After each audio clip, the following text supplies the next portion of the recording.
லட்டுகளில் பயங்கரமாக கலப்படம் நடக்குது. நாட்டு சக்கரத்துக்கும் சர்க்கரைக்கும் என்ன வித்தியாசம்னு தயவு செய்து முதல்ல படிச்சுக்குங்க. பிஸ்னஸை பொறுத்த வரைக்கும் ஒரு விஷயம் நல்லா தெரிஞ்சுக்குங்க.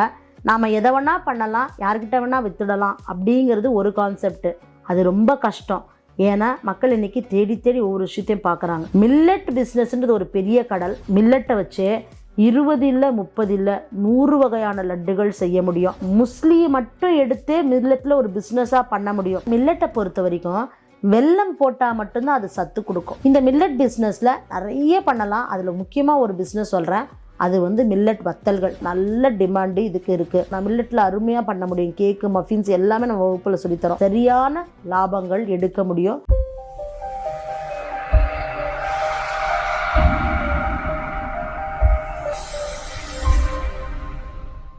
வணக்கம், நான் உங்கள் கவிதா பலராமன்.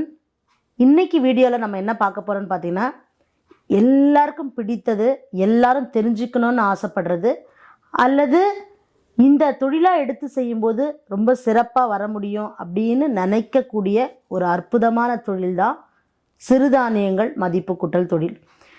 சிறுதானியங்கள் அப்படின்னா சிறுதானியங்கள் தொழில் ஒரே ஒரு பிஸ்னஸ் தான் அப்படின்னு நினைக்கிறாங்க. ஆனால் என்னுடைய பயிற்சிகளுக்கு வரக்கூடியவர்களுக்கு, அதாவது கேபி ரெசிபீஸு சிறுதானிய பயிற்சிகளுக்கு வரக்கூடியவர்களுக்கு சொல்லித்தரது என்னென்னா, இது ஒரு தொழில் கிடையாது. நாம் நினச்சோம் அப்படின்னா இதில் இருந்து 20 தொழில், 30 தொழில், 50 தொழில் கூட பிரிச்சுக்கலாம். அதில் ஏதாவது 1, 2 மட்டும் எடுத்து செய்யும்போது ரொம்ப சக்ஸஸ்ஃபுல்லாக வரலாம் அப்படின்னு சொல்கிறேன். சிறுதானியத்தை தனித்தனியாக பிரிச்சிடலாமா அப்படின்னு கேட்டிங்கன்னா, நிச்சயமாக தனியாக பிரிச்சிடலாம். இப்போது மில்லட்ஸை பொறுத்த வரைக்கும் பெருதானியங்கள், சிறுதானியங்கள் நம்ம பிரிச்சிடுறோம். பெருதானியம்னு வரும்பொழுது கேப்பை, கம்பு, சோளம், சரிங்களா? அதுவே சிறுதானியம்னு வரும்பொழுது அதை நம்ம வரகு, திணை, சாமை, குதிரைவாளி, பனிவரகு அப்படின்னு நம்ம பிரிச்சிடுறோம்.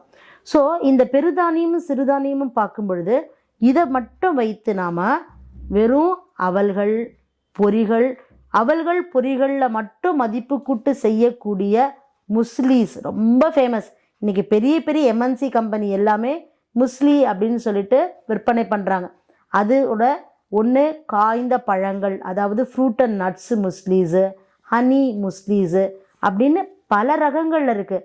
அதில் பார்த்தீங்கன்னா நோ சுகர் அப்படின்னு இருக்கும், ஆனால் சாப்பிட்டா இனிப்பாக இருக்கும். அப்போ நோ சுகரில் எப்படி இனிப்பு வந்தது கேள்வி நாம் யாரும் கேட்கறதில்ல. ஸோ கேள்வி கேட்குறோம், கேள்வி கேட்கல. ஆனால் சிறு தொழில் செய்யக்கூடியவர்கள் அழகாக இந்த அவல்கள் மற்றும் இதற்கூட நட்ஸு, என்னென்ன நட்ஸுன்னு பார்த்தீங்கன்னா, நீங்கள் பம்கின் சீட்ஸாக இருக்கலாம், அதாவது பூசணி விதைகளாக இருக்கலாம், வெள்ளரி விதைகளாக இருக்கலாம், இல்லை எப்பயும் எல்லாரும் சாப்பிடக்கூடிய முந்திரி, திராட்சை மற்றும் பிஸ்தா, பாதாம், இந்த மாதிரி எது வேணாலும் போடலாம். அப்படின்னா எந்தெந்த ரேஷியோவில் ஆட் பண்ணும்பொழுது அந்த முஸ்லி நமக்கு சூப்பராக கிடைக்கும். அது சூப்பரான வெயிட் லாஸ் டயட் ஃபுட், சரிங்களா? இந்த முஸ்லியை பால் ஊற்றி சாப்பிடலாம், அப்படியே சாப்பிடலாம், அல்லது ஃப்ரூட் சாலடில் போட்டு சாப்பிடலாம், காய்கறிகள் சாலடில் போட்டு சாப்பிடலாம், ஸ்ப்ரவுட்ஸில் போட்டு சாப்பிடலாம், முளைக்கட்டிய தானியங்கள், முளைக்கட்டின பயிர்கள் எதில் வேணால் போட்டு சாப்பிடலாம். இன்னும் குறிப்பாக முஸ்லியை தயிர் போட்டு சாப்பிடலாம். அப்போது முஸ்லியை மட்டும் எடுத்து மில்லட்டில் ஒரு பிஸ்னஸாக பண்ண முடியும். எப்படி பண்ணலாம்? அதை வெறும் பேக்டு ஃபுட்டாக பண்ணலாம், அல்லது இதையே நம்ம என்ன பண்ணலாம், ஈவினிங் ஸ்நாக்ஸ் ஸ்டால்ஸாக பண்ணலாம், அல்லது குறிப்பிட்ட 2 hours மட்டும் எங்களோட ஸ்டால் இயங்கும்னு பண்ணலாம், அல்லது கார்ப்பரேட் நிறுவனங்கள், வேலைக்கு போகக்கூடியவங்க, பேங்க் செக்டாரில் இருக்கக்கூடியவங்களுக்கு இந்த டைமில் நீங்கள் காஃபியோ டீயோ சாப்பிட்றதுக்கு பதிலாக நாங்கள் உங்களுக்கு முஸ்லி பாக்ஸு கொடுத்துட்றோன்னு ஆர்டர்ஸ் எடுத்து கொடுக்கலாம். எப்படி இருக்குது பார்த்தீங்களா பிஸ்னஸ் ஐடியா? ஸோ இப்படி தான் நம்ம வகுப்புகளில் ஒவ்வொரு மில்லட் பிஸ்னஸ் ஐடியாஸையும் இப்போ சும்மா உங்களுக்கு மேலோட்டமாக சொன்னேன். இதை ஆழமாக போய் சொல்லித்தரும்போது இந்த மில்லட் முஸ்லி ஒரு நாளைக்கு எவ்வளவு விற்பனை செஞ்சால் எவ்வளவு லாபம் வரும், எப்படி கால்குலேஷனோட, எவ்வளவு உற்பத்தி செஞ்சால் எவ்வளவு லாபம் வரும், எவ்வளவு கஸ்டமர்ஸ் பிடிக்கணும், இந்த முஸ்லிக்கான கஸ்டமர்ஸ் யார். பிஸ்னஸை பொறுத்த வரைக்கும் ஒரு விஷயம் நல்லா தெரிஞ்சுக்குங்க. நாம் எதை வேணா பண்ணலாம், யார்கிட்ட வேணால் வித்துடலாம் அப்படிங்கிறது ஒரு கான்செப்ட். அது ரொம்ப கஷ்டம். ஏன்னா மக்கள் இன்றைக்கி தேடி தேடி ஒவ்வொரு விஷயத்தையும் பார்க்குறாங்க. அப்போ டார்கெட் கஸ்டமரை கரெக்டாக ஐடென்டிஃபை பண்ணிட்டோம் அப்படின்னா அந்த டார்கெட் கஸ்டமர்கிட்ட நம்ம பொருளை கொண்டு போய் சேர்த்துடலாம். அப்போ முஸ்லி வாங்கக்கூடிய டார்கெட் கஸ்டமர்ஸை தெரிஞ்சால் மட்டும்தான் இதை விற்க முடியும். நான் ஒரு சின்ன குக்கிராமத்தில் இருக்கேன், இதை நான் தயாரித்து வித்துடலாமா அப்படின்னு டவுட் நிறைய பேர் கேட்பாங்க. நான் விற்க முடியாதுன்னு சொல்லலை, அதை விற்கிறீங்க அப்படின்னா அதை வாங்கக்கூடியவர்கள் உங்கள் ஊரில் இருக்கிறாங்களான்னு முதல்ல நீங்கள் ஒரு சின்ன ரிசர்ச் பண்ணிக்கணும். அல்லது நீங்கள் அவர்கள்லாம் பேக் பண்ணி மற்ற இடங்களுக்கு அனுப்பி வைக்கக்கூடியவர்களாக நீங்கள் வந்து பிஸ்னஸ் பண்ணலாம். அதுவே வந்து ஒரு பெரிய ஒரு மெட்ரோபாலிட்டன் சிட்டியில் ஒரு கொச்சன்னு மக்கள் புழங்கக்கூடிய இடங்களில் 1 மணி நேரம் 2 மணி நேரம் போட்டுனா 200 கப்பு விற்றுறோன்னா அந்த இடத்துல தாராளமாக அதை என்ன பண்ணலாம், முஸ்லி கப்ஸுகளாக விற்றுடலாம். அதனால் பிஸ்னஸ் மட்டும் இடத்துக்கு இடம் மாறுபடும், இதை மட்டும் ஞாபகத்தில் வச்சுக்கோங்க. மில்லட் பிஸ்னஸ்ன்றது ஒரு பெரிய கடல். அதில் ஒரு பிஸ்னஸ் எப்படி பண்ணலாம் அப்படிங்கிறத உங்களுக்கு சொல்கிறேன். இப்போ இதே மில்லட் பிஸ்னஸில் வந்து பார்த்திங்கன்னா வெறும் லட்டு மட்டும் ஃபோக்கஸ் பண்ணும்பொழுது இன்றைக்கி எல்லோரும் என்ன சொல்கிறாங்க, நான் ராகி லட்டு பண்ணுறேன், கேப்ப லட்டு பண்ணுறேன், ராகி தான் கேட்பேன், தென்னை லட்டு பண்ணுறேன், சரிங்களா, கம்பு லட்டு பண்ணுறேன்றாங்க. ஆனால் லட்டு மட்டும் மில்லட்டை வச்சு 20 இல்லை 30 இல்லை 100 வகையான லட்டுகள் செய்ய முடியும். அப்போ 100 வகையான லட்டுகள் செய்கிறோம் அப்படின்னா அதுக்கு ரொம்ப பர்ஃபெக்டாக டிஃப்ரெண்ட்டாக பேக்கேஜிங் பண்ணணும். அந்த ப்ராடக்டினுடைய புகைப்படங்களை ரொம்ப அழகாக எடுக்கணும். அதுக்கப்புறம் ஒவ்வொரு லட்டுகளினுடைய பயன்களை ரொம்ப நல்லா அந்த ப்ராடக்டினுடைய டப்பா அட்டைப்படங்கள் மேலே இருக்கணும். மிகவும் குறிப்பாக நீங்கள் லட்டு விற்பனை செய்கிறீங்கன்னும் போது பொதுவாக அதோட டார்கெட் கஸ்டமர்ஸ் குழந்தைகள், அல்லது அந்த டார்கெட் கஸ்டமர்ஸ் இந்த பையனுக்காக சாப்பிட்றோம், எங்களுக்கு வந்து டயபெட்டிக் இருக்குது ஆனாலும் ஸ்வீட் சாப்பிடணும்னு ஆசையாக இருக்குது, அதனால நாங்கள் குதிரைவாளியில் லட்டு சாப்பிட்றோம். ஒவ்வொருத்தரும் ஒவ்வொரு டார்கெட் கஸ்டமர், சரிங்களா, அது குழந்தைங்கள்லேருந்து பெரியவங்கள வரைக்கும் இருக்கும் பொழுது லட்டுகளில் பயங்கரமாக கலப்படம் நடக்குது. என்ன மாதிரின்னு கேட்குறீங்களா? டால்டா போட்டு லட்டு சுடுறது, டால்டா போட்டு மட்டுமே லட்டுகள் பிணைஞ்சு எடுக்கிறது, அதுக்கப்புறம் எண்ணெய், அதுவும் எப்படிப்பட்ட எண்ணெய், ரொம்ப மோசமான மட்ட ரகமான டிரான்ஸ்ஃபேட் உள்ள எண்ணெய்களை கொண்டு லட்டுகள் செய்வது. அப்போ மில்லட்டில் இப்படி லட்டுகள் எதற்கு செய்யணும்? இந்த மில்லட்டை பொறுத்த வரைக்கும் வெல்லம் போட்டால் மட்டும்தான் அது சத்து கொடுக்கும். ஸோ மில்லட்டை பொறுத்த வரைக்கும் உங்களுக்கு அதில் வந்து கால்சியம் இருக்குது, அயன் இருக்குது, பி காம்ப்ளெக்ஸ் எல்லாம் இருக்குது, எல்லா வைட்டமின்ஸும் இருக்குது, ஆன்டி ஆக்சிடென்ட்ஸ் எல்லாம் நிறைந்து இருக்குது அப்படின்னு நாம் சொன்னாலும் அந்த வைட்டமின்ஸ் நமக்கு கிடைக்கணும்னா அதோடு வந்து நம்ம வெல்லம் சேர்த்து அதை ஒரு ஸ்வீட்டாக பண்ணும்பொழுது கிடைக்கும். லட்டுன்னு வரும்பொழுது சொல்கிறேன். மற்றபடிக்கு இதில் போயிட்டு சர்க்கரையை கொட்டுறது, இன்னும் நிறைய பேர் மேடம் நாட்டு சர்க்கரை தான் போடுறேன் அப்படின்னு சொல்கிறாங்க. நாட்டு சர்க்கரைக்கும் சர்க்கரைக்கும் என்ன வித்தியாசம்னு தயவு செய்து முதல்ல படிச்சுக்குங்க. அதெல்லாம் நம்ம சொல்லித்தரத்துக்கு இப்போ நமக்கு நேரம் இல்லை, அது வகுப்புகளில் எடுக்கிறோம். அப்போ சர்க்கரையும் நாட்டு சர்க்கரையும் முதல்ல நீங்கள் தெரிஞ்சுக்கிட்டாலே போதும். நான் நாட்டு சர்க்கரை தான் போட்டு செய்கிறேன் அப்படிங்கிறத மக்கள் முதல்ல புரிஞ்சுக்கணும். அடுத்தது இந்த கலப்படங்கள் வந்து கொடுக்கும் பொழுது நாம் மில்லட் லட்டு சாப்பிட்றோம் அப்படின்னா அது நீங்கள் ஒத்துக்க முடியுதா? அடுத்தது மில்லட் லட்டுக்கு எதுக்கு சொக்கான்னு என்னன்னு கேட்குறீங்களா? லட்டு பிடிச்சிட்டோம், பார்த்தோன்னா லட்டு தெரியணுமா, இல்லை லட்டுக்கு மேலே வந்து ஒரு அலுமினியத்தை போட்டு சுற்றி வைக்கணுமா? யோசிங்க.